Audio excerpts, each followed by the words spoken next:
Our Insight fans, Shane Carlson with you here again this week, recapping Talladega from last week, and this week we move on to Martinsville with just 4 races left in the season for the trucks and the Sprint Cup Series.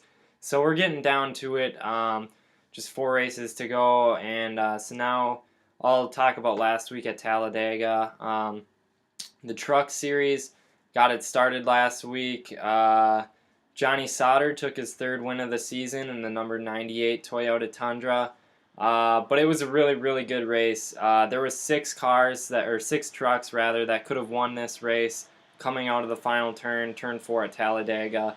There was 3 tandems of 2 trucks pushing each other. They were 3 wide going off turn 4 before Jeb Burton and Kyle Busch tangled.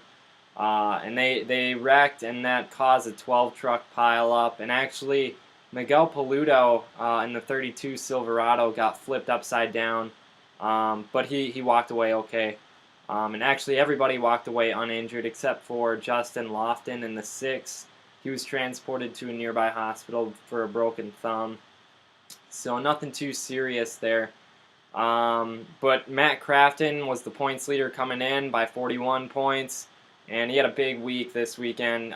He extended that lead to 57 points over a new second-place driver, Ty Dillon, in the 3. So Crafton pretty much locked up his championship this weekend, as James Buescher, who was 2nd in points going into the race, wrecked earlier on in the race. So Buescher now is 3rd in points, 1 point behind Ty Dillon. So pretty much wraps it up for the Truck Series championship title. They still have 4 races to go, including this weekend at Martinsville. So it should be interesting, even though the title is pretty much wrapped up for Matt Crafton. Nationwide Series, they were off that last weekend. They're also off this weekend, and they'll be back in Texas. But Sprint Cup Series was also in action in Talladega. And actually, this is always a fan favorite race to watch, especially being at Talladega and stuff. But there's a lot of implications for the chase that go into this race here. It was the wild card race coming in.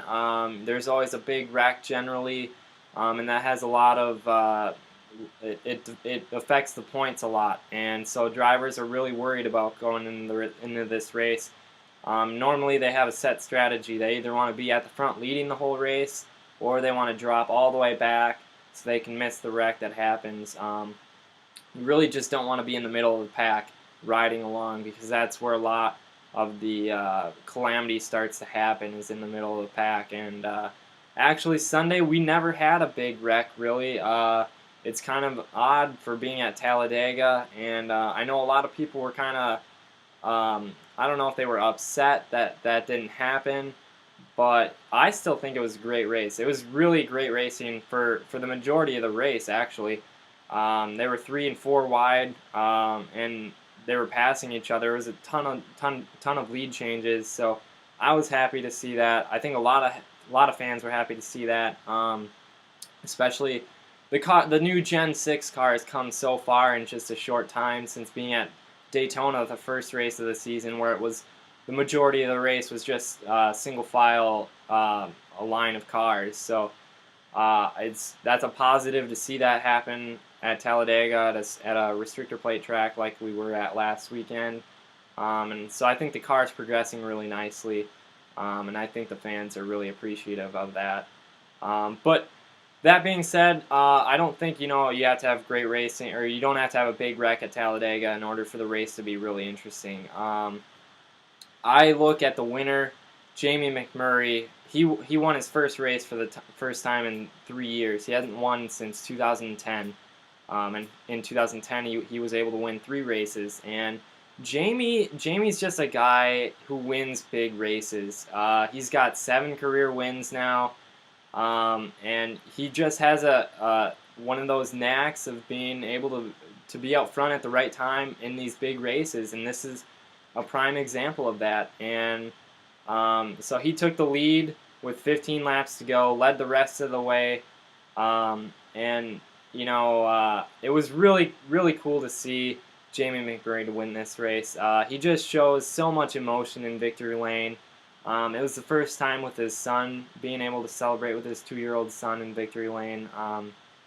And when I was watching it, I just couldn't really help but smile when I was seeing that. And it's just cool to see a guy appreciate wins like that, because you never know when your last win might come, and it's just really cool to see a guy like Jamie McMurray appreciate it so much, and you know what it means to him. When you can see that emotion right there on national TV. He actually broke down a little bit when he saw his son there, so that was just really cool to see. But for the racing part of it, the final lap, Dale Jr. was second place, and he was plotting his what he was going to do in the final corner to make a run to go for the win. But there was a caution that came out coming off of turn 2, and so the caution ended the race on the final lap.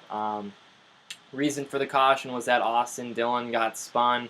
He got a little loose off of 2 and just kind of hooked his car around. But what was actually kind of scary about the whole deal was that he went airborne, came down, and Casey Mears just crushed him from behind. But both drivers were able to walk away. They were fine.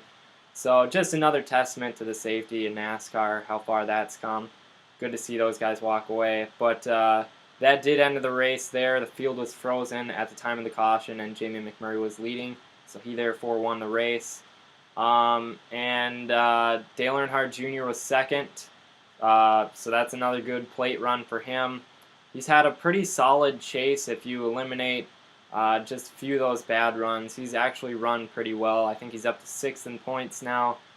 But if he could get a win or two, I think that would really make his season a success.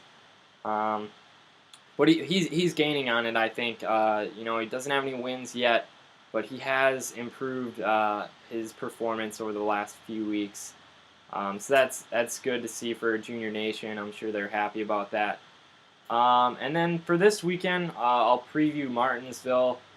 So we go from the biggest track in NASCAR, 2.66 miles was Talladega, to the smallest track in NASCAR, which is Martinsville. It's just over half a mile in length. And it's pretty much 2 drag strips connected by 2 hairpin corners, if you want to envision it like that. It's called the paperclip, and it's shaped like a paperclip. That's about how it is. But it's one of the most technically demanding tracks on the circuit, if not the most technically demanding track on the circuit. There's so much that goes into this, into setting the car up. I think the 3 most important things that you got to look for in the trucks and the Cup cars this weekend. Nationwide is off this weekend, so it's just trucks and Sprint Cup this weekend. You're going to want to look in the corners, the trucks and the cars. You want to be able to rotate the car or the truck through the corner. And what that means is you want to be able to turn the vehicle and, be able to get a good drive off of the corner so you can accelerate hard down the straightaway. You don't want to have to be fighting it to turn the corner. You want it to just you're going to be off the gas, obviously, on the brake, but you want to be nice and smooth down through there and be able to get a good drive off of the corner. You don't want to have to fight it, or if it's too tight, that means you won't be able to turn hard enough, and you'll be pushing up the racetrack, washing up toward the wall, and that's bad. But you also don't want to be too tight where you feel like the back of the car or the truck is coming out from behind you and trying to fishtail. Those are both problems, and it just makes for a terrible day at the racetrack. But if you get the balance right, you should be able to rotate and roll through the center of the corner and get back on the gas, get down the straightaway, and set up your next corner. So anybody who's able to do that will have a good shot at winning. There's also a little feature here at Martinsville. There's a little curb that's in the corner, and it's just kind of a raised curb, and you kind of want to stay off of that, because if you get up on that and then you get 2 wheels off the ground or off the track and into the air sometimes even, and then you have 2 wheels still on the track, that can upset the balance of your car or truck, and could potentially send you towards the wall, and that's not good. And then the last thing here, brakes are always so important at Martinsville. especially in the Sprint Cup race. You'll see on Sunday afternoon, it's 500 miles, so 1,000 turns at the least, and you'll see brakes just glowing red. So drivers are going to try and conserve their brakes as much as they can, be easy on and easy off on the brakes, because after they're gone, that you can't get them back, and that's a potential problem. So watch for that. And I guess now I'll get into my pick section. For the Camping World Truck Series race, I'm going to pick Chase Elliott to win his second race of the year this weekend. The last time we were at Martinsville in the trucks was the second race of the season. Chase Elliott finished 6th there, and since then he's added 1 win at a road course.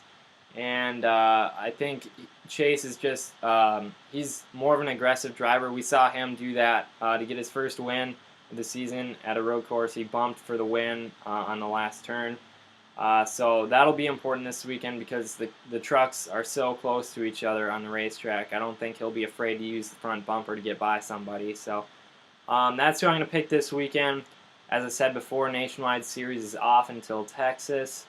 And for the Sprint Cup Series, I'm going to go with the obvious pick here, Jimmie Johnson. He's got 8 career wins here at Martinsville. He's won the last 2 times we've gone here, and he's just super good at this place. There's no other way to put it, no other way around that. He just goes out there, does his thing, and pretty much when he wins, he dominates. So watch him to be fast. I'm sure he'll have a good qualifying run. You know, track position is always so important nowadays with the competition being so close. So expect him to start up near the front, but you also got to watch out for Jeff Gordon, who has 6 wins here, his teammate. So I expect both of those guys to be good, but I'm going to pick Jimmie Johnson to win, and just his numbers are unbeatable here. There's no other driver like that when it comes to Martinsville, and so I think he'll, after taking over the points lead from last week, I think he can add to it this weekend at Martinsville. Matt Kenseth normally struggles here. I believe he scored a top 10 in his last race here, but in general, Kenseth tends to struggle. So Jimmy's got a real opportunity to put some room between him and Matt Kenseth in the points lead. But yeah, that's who I'm going to go with this weekend. Watch the 48 and keep your eyes on the 24 as well. That's about all I got for this weekend. If you haven't done it already, check out NASCARinsight.wordpress.com. That's where I write my blog, and you can like the Facebook page and the Twitter thing as well. So with that, I'm done. So enjoy the races this weekend. Thanks.